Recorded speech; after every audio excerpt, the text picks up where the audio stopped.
Semangat pagi, hari ini kita jumpa dalam hal edukasi hukum.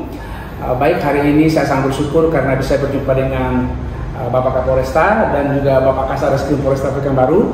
Sebelum kita memulai untuk edukasi hukum, salam presisi.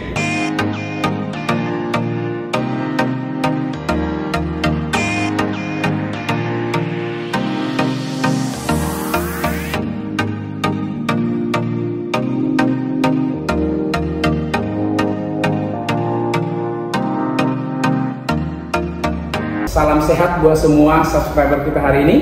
Saya ditemani oleh Bapak Kapolresta Pekanbaru, Pak Nandang Mukmin Wijaya, SIK MH, dan juga tidak asing lagi juga Bapak Kasar Reskrim, Pak Kompol Juper Lumbanturuan, SIK SH, dan saat ini beliau lagi mengambil untuk S2 yang mudah-mudahan segera selesai. Dan juga Pak Dr. Pak Kapolres juga kita harapkan cepat juga mengambil doktornya, Pak. Jadi hari ini kita mungkin hanya bincang-bincang ringan. Saat ini kita kan mengenal Pak, ada beberapa kurang lebih 16 program Pak Kapolri kita hari ini.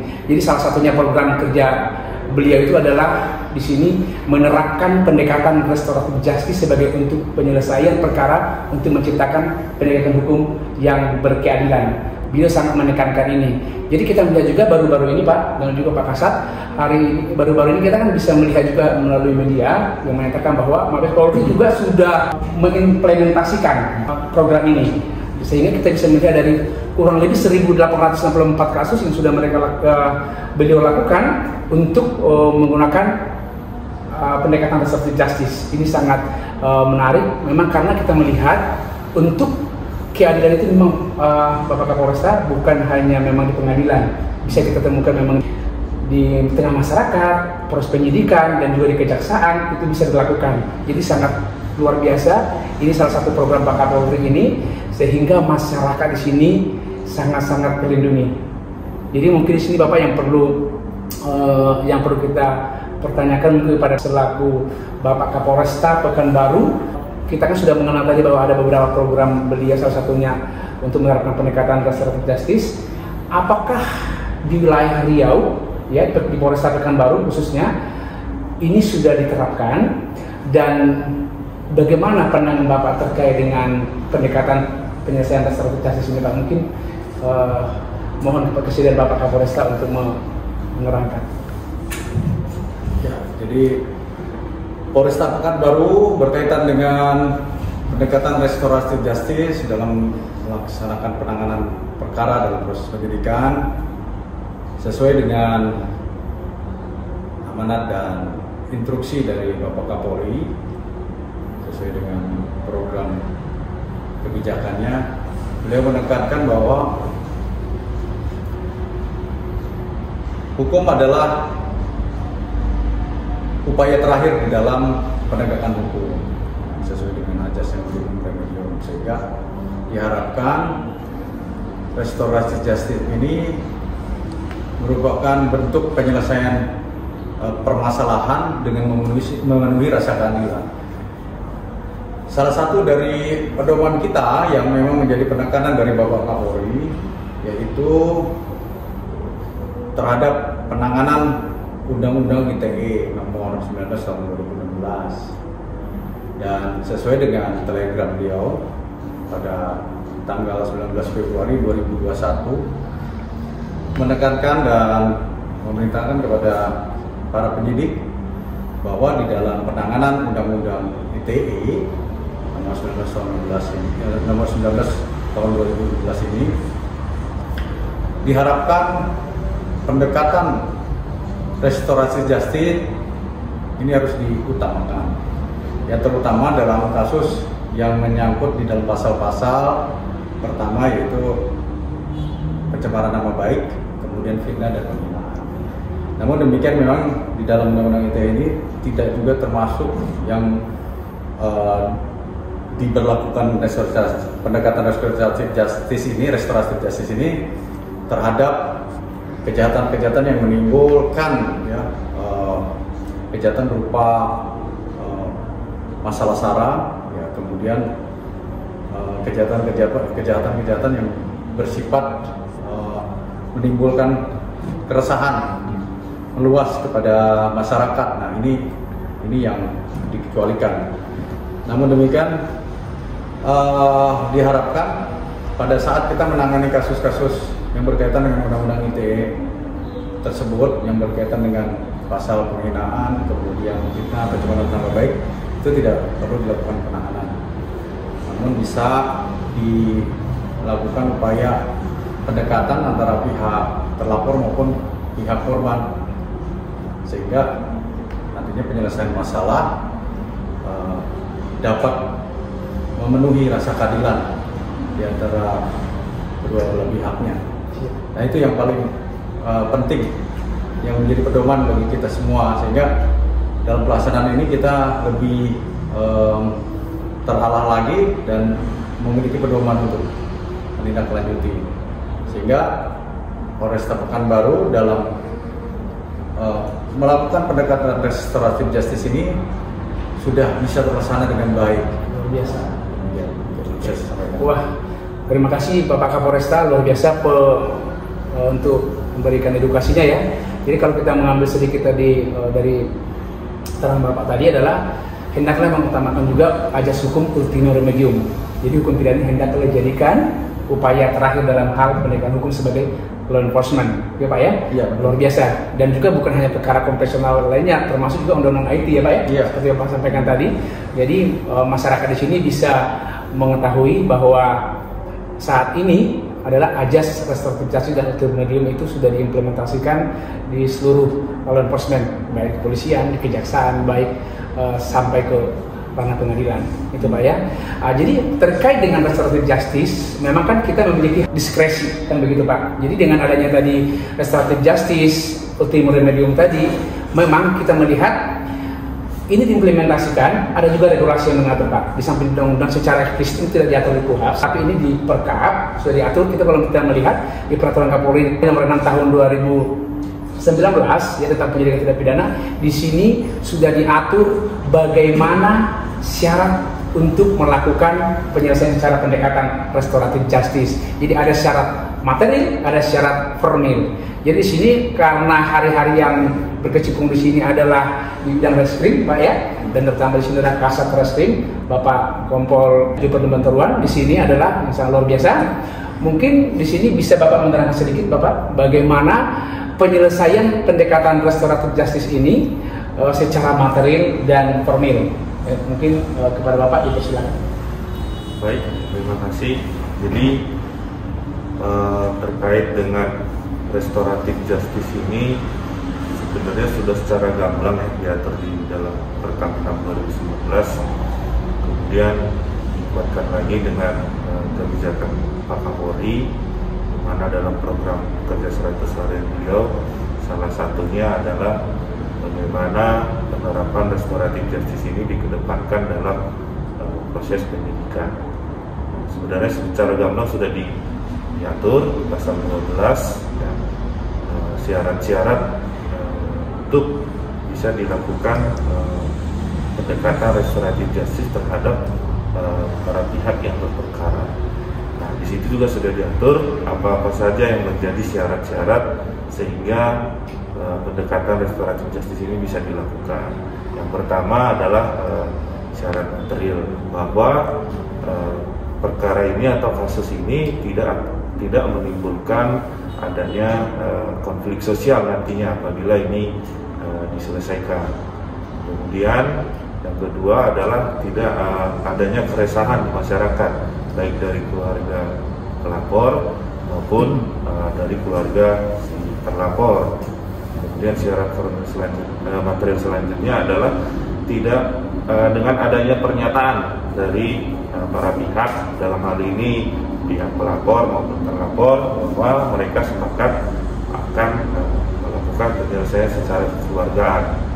Nah, memang yang tren di masyarakat itu istilahnya adalah penyelesaian secara kekeluargaan, secara musyawarah ya. Kalau mungkin masyarakat kita nggak terlalu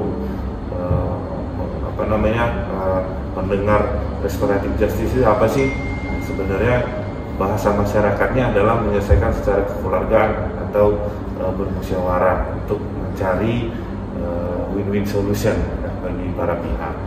Nah, untuk syarat formilnya, setelah syarat material tadi sudah terpenuhi, maka ada syarat formilnya yang nantinya bisa dihadapkan ke penyidik. Apa saja? Yang pertama, nanti ada surat setelah mereka nanti ketemu para pihak, kita bisa fasilitasi, tapi intinya dari pihak penyidik tidak boleh terlibat secara langsung, hanya bersifat memfasilitasi. Nah, setelah nanti ada kesepakatan, kemudian datang ke penyidik, mereka harus menyerahkan adanya surat perdamaian atau kesepakatan. Apa-apa saja yang tertuang di dalam itu murni adalah kesepakatan kedua belah pihak, bukan dari penyidiknya. Jadi penyidik tidak bisa ikut bergabung, ikut campur lah istilahnya di dalam surat itu. Nah, setelah itu nanti sudah ada surat perdamaian, kemudian nanti dari si pelapor atau korban akan membuat surat pencabutan laporan polisi yang sebelumnya sudah dilaporkan ke kita. Nah, kemudian setelah itu nanti dari penyidik akan melakukan pemeriksaan tambahan kepada pelapor terkait dengan bahwa pelapor akan mencabut laporannya dengan alasan yang sudah disepakati mereka sebelumnya.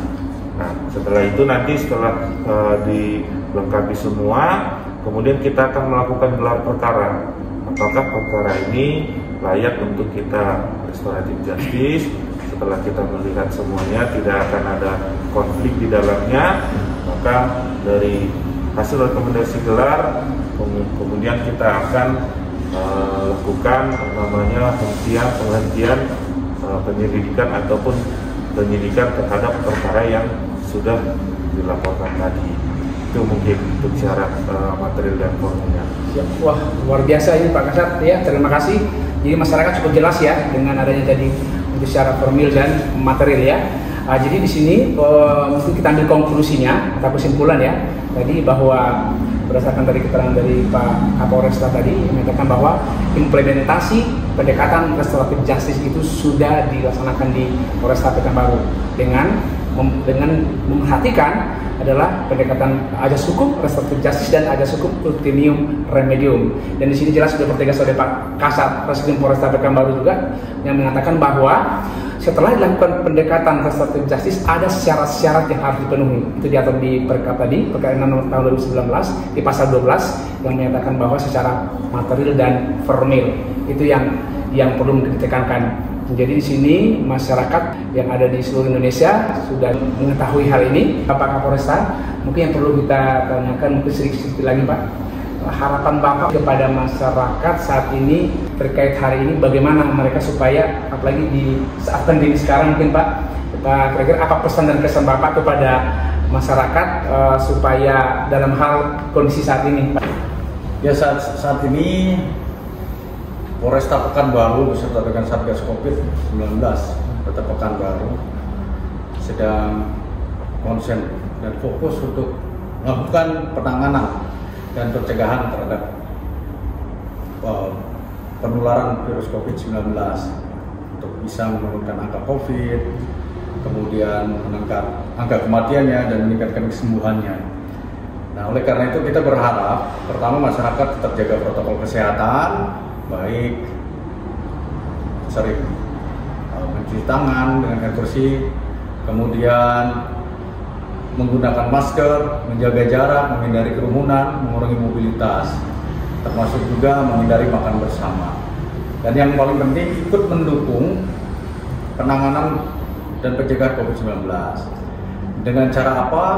Pertama, selain dari menjaga protokol kesehatan, juga bisa menjaga kondusivitas kamtipas yang ada di Kota Pekanbaru ini, ya, agar kita tidak menjadi pelaku-pelaku kejahatan. Ya. Nah, dengan demikian, di masa pandemi COVID ini, karena kita lagi konsentrasi dengan penanganan COVID, tentunya kamtipas yang kondusif ini akan sangat mendukung keseriusan atau konsentrasi kita dalam penanganan COVID. Dan tentunya dalam upaya kita menegakkan hukum melalui proses pendekatan restoratif justice ini juga adalah salah satunya dengan mengurangi kejahatan. Ya, ada relevansinya dengan kita menangani COVID-19 ini agar nantinya kita bisa menciptakan keseimbangan ya bagi pelaku tindak pidana dengan korbannya sendiri.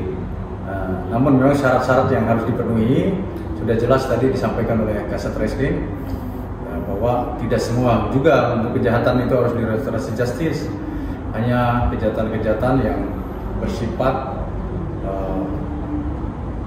pertama kasus-kasus yang menyangkut masalah ya, pencemaran nama baik, fitnah, kemudian juga berkaitan dengan kejahatan yang tidak menimbulkan konflik sosial, tidak pidana yang tidak mengandung unsur sara ataupun yang tidak mendiskreditkan suatu golongan atau ras dan juga tidak menimbulkan keonaran di mata masyarakat.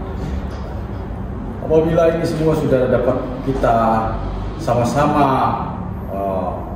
pahami dan kita bisa sama-sama mendukung bagaimana kita menciptakan kondisi Kamtimas ya, otomatis penanganan COVID-19 yang ada di Kota Pekanbaru ini akan lebih maksimal dalam kita melakukan pencegahan maupun penanganannya, karena konsentrasi kita bisa lebih fokus dan lebih ringan kerja kita petugas Polri untuk penanganan COVID-19 dibanding harus mengurusi kasus-kasus kriminalitas yang bersifat kejahatan konvensional yang sangat meresahkan dan lain-lain. Itu sangat membuat kendala bagi kita melakukan penanganan COVID-19 di Kota Pekanbaru. Itu yang bisa saya sampaikan. Wah, terima kasih Pak Kapolresta, luar biasa pencerahannya ya. Ini bisa bermanfaat bagi kita semua ya. Pesan kesannya mungkin kita sedikit minta kepada Kasat Reskrim juga, karena implementasi untuk law enforcement itu kan ke Kasat Reskrim yang paling ini ya, terkait juga pandemi ya Pak ya. Mungkin sedikit pada Kasat Reskrim bagaimana kira-kira Pak pesan dan kesan kepada masyarakat, apalagi terkait pandemi sekarang, supaya mereka jangan terjerat dengan pidana terkait PPKM atau pandemi ya Pak ya. Kadang-kadang masyarakat tidak mengerti, tapi dengan adanya ajas hukum, fiksi hukum, setelah undang-undang itu diundangkan, wajib, nah begitu kan, wajib diketahui masyarakat. Dan begitu Pak. Jadi mungkin kita meminta sedikit pesan dan kesan Bapak Kasat Reskrim terkait dengan situasi saat ini pandemi kepada masyarakat. Silakan Pak. Jadi kita sampaikan sedikit instrumen hukum yang berhubungan dengan COVID ini kan ada KUHP, ada Undang-Undang Karantina Kesehatan, ada Undang-Undang Penanggulangan Wabah Penyakit Menular, ada Peraturan Presiden, ada Instruksi Menteri Dalam Negeri, dan yang paling terakhir paling ini adalah Surat Edaran Wali Kota. Nah, itu semuanya sudah diatur, masyarakat harus taat ya, apa-apa yang bisa dilakukan, apa-apa yang tidak bisa dilakukan selama pandemi itu sudah secara detail sudah diatur di undang-undang tadi. Semuanya sudah ada sanksinya, ada pidananya. Nah, kami menghimbau kepada masyarakat agar tetap taat ya, terhadap prokes, sehingga nantinya kalau sudah taat terhadap prokes itu, kita pastikan tidak akan ada namanya pelanggaran hukum, karena sudah diatur semuanya. Misalnya dalam pelaksanaan PPKM level 4 yang ada di Kota Pekanbaru itu sudah secara gamblang diatur di Surat Edaran Wali Kota ya, apa-apa kegiatan-kegiatan yang dilarang, misalnya dilarang untuk perorangan, untuk berkumpul-kumpul, tidak menggunakan masker, itu kan ada aturannya, ada sanksinya. Untuk pelaku kesehatan, untuk pelaku usaha misalnya tidak boleh menyediakan tempat untuk makan, tidak boleh buka di atas jam 20.00 misalnya. Itu kan semuanya sudah diatur. Jadi tidak susah sebenarnya, tinggal patuh terhadap aturan itu, maka secara otomatis kita akan terhindar dari pelanggaran hukum. Itu mungkin. Oh iya, luar biasa Pak Kasat Reskrim ya. Terima kasih Mudah-mudahan masyarakat di sini sudah sangat paham ya dengan edukasi tadi. Terima kasih buat Bapak Kapolresta Pekanbaru. Sama-sama, ya, Bung Parkede. Siap kami berdoa dan seluruh juga masyarakat berdoa semoga Bapak sukses selalu dalam pekerjaan dan mudah-mudahan cepat selesai dokternya. Yakin langsung selesai. Ya, terima kasih, kita doakan sama-sama masyarakat. Terus juga sangat terima kasih kepada Bapak Kasat Reskrim yang sangat masih muda benar. Beliau ini masih panjang. Mudah-mudahan sukses terus, sehat selalu dan cepat selesai magisternya karena tinggal sebentar lagi. Jadi sekali lagi kita berdoa dengan masyarakat semoga beliau sukses dalam pekerjaan. Dan kami akhiri edukasi hukum hari ini, semoga bermanfaat bagi kita semua. Salam sehat, tetap prokes, sukses selalu, salam presisi.